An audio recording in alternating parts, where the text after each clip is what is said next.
Hello, grade 5 students. Hope you guys are all doing well. Today we're going to talk about how and why is urine made. So in the last video, we talked about the parts of the urinary system and the function.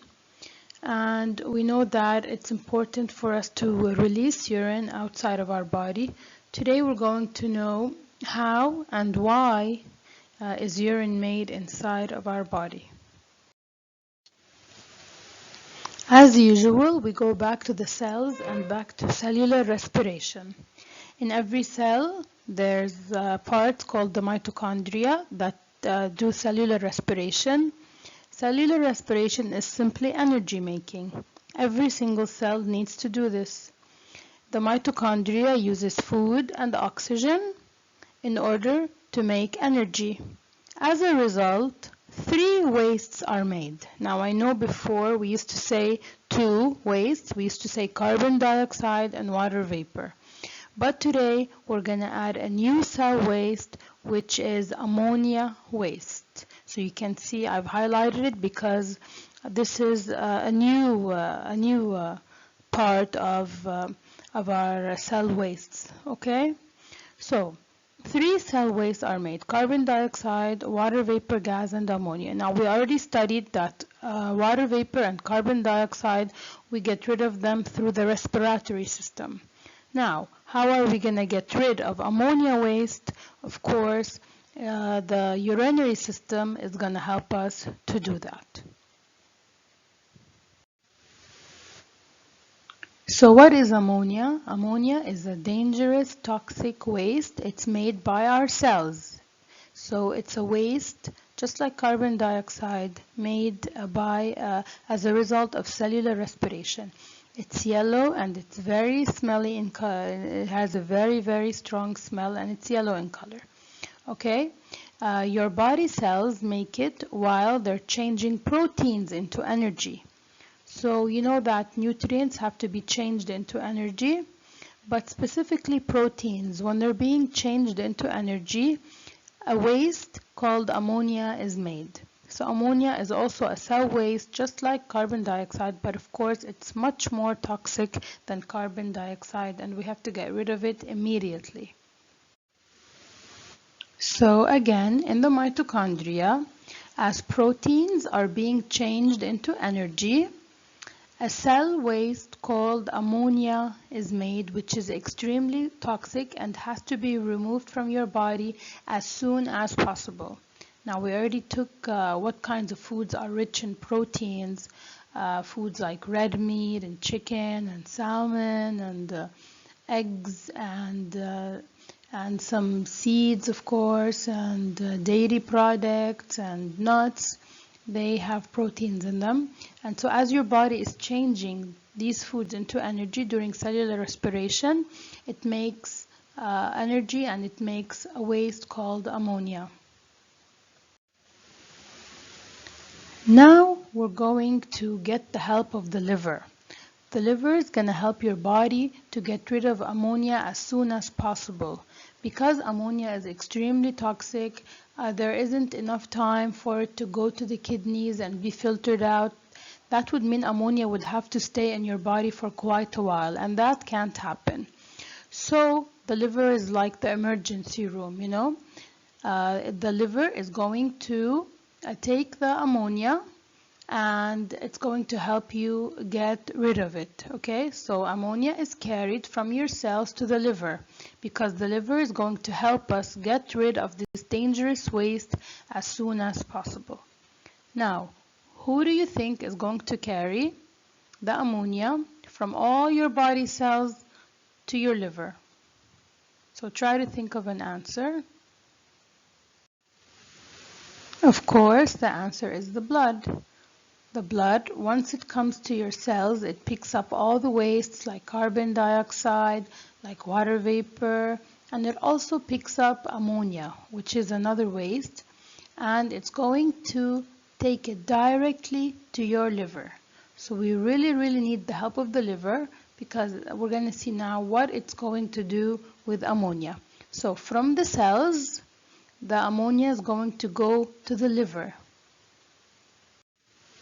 Now, we already saw the liver helping out the digestive system and making bile, and now we're seeing it helping the urinary system. What does it do for the urinary system?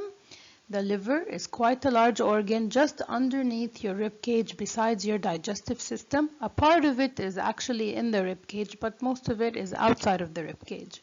Now the liver is going to change the extremely toxic ammonia into a less toxic chemical called urea.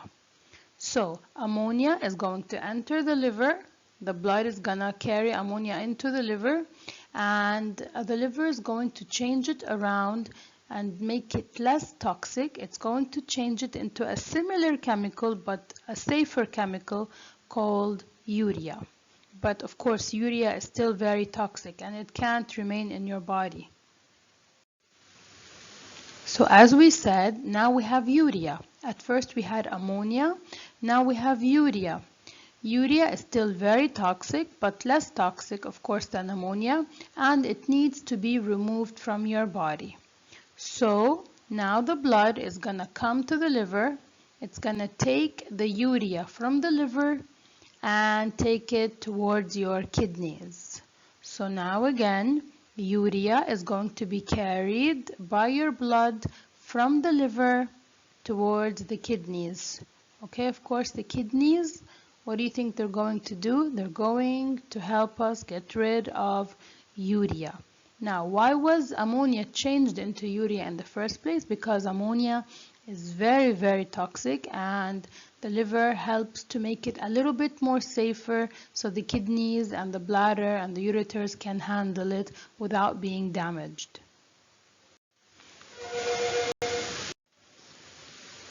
So now the kidneys are going to filter out, they're going to remove urea as well as any extra salts and water from your blood. So three things are going to be filtered out by the tiny nephrons in your kidneys: the toxic urea, any extra salts, and any extra water that's found in your blood. That's why the more water you drink, the more extra water you're going to have, the more urine your body will be producing. So now the unfiltered blood is going to enter inside of your kidneys, and the nephrons in your kidneys are going to remove these wastes, which are urea, extra water, and extra salts. And when these collect in your kidneys, they're going to form urine. So urine is really made from these three things: urea, extra water, and extra salts. Now the filtered blood is going to return to around your body, to circulate around your body. We had a true and false in the worksheet I sent you, which said that unfiltered blood leaves the kidneys. Of course, that's false, because filtered blood leaves the kidneys. So now the waste, which is urine, of course, has to be sent down to the bladder, of course, through the ureters. As you can see here, this is what the composition of urine. So what is urine mostly made up of? As you can see, 96% of urine is really water. So most of your urine is just water. 2% is urea, and 2%, all of these are just called salts.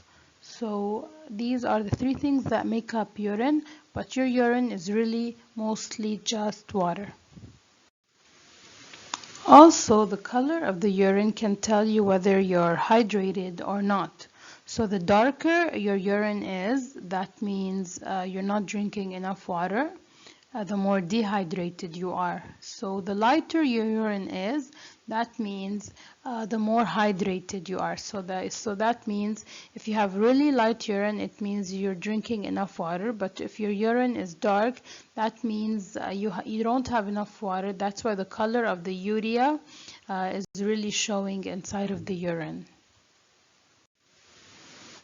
So once urine is made in your kidneys, it's going to travel down the ureters. It's going to be collected in the muscular bag, the bladder, and once the bladder is almost full, it will contract and release this urine through the urethra outside of your body. And that way you just got rid of everything that's unnecessary, and especially the toxic urea. So to summarize what we learned that ammonia is a waste made in your body cells as your cells are breaking proteins and changing it into energy. Okay, ammonia is going to go to the liver and the liver is going to change it into urea. So now we have urea waste is made in the liver. Then your blood is going to carry urea to the kidneys and the kidneys are going to filter urea, extra water and extra salts from your blood, and this will make urine in the kidneys. Okay, so don't forget that your urine is really made up of three important parts: urea, extra water, and extra salt, but it's really mostly water. 96% is extra water and 2% urea and 2% extra salts.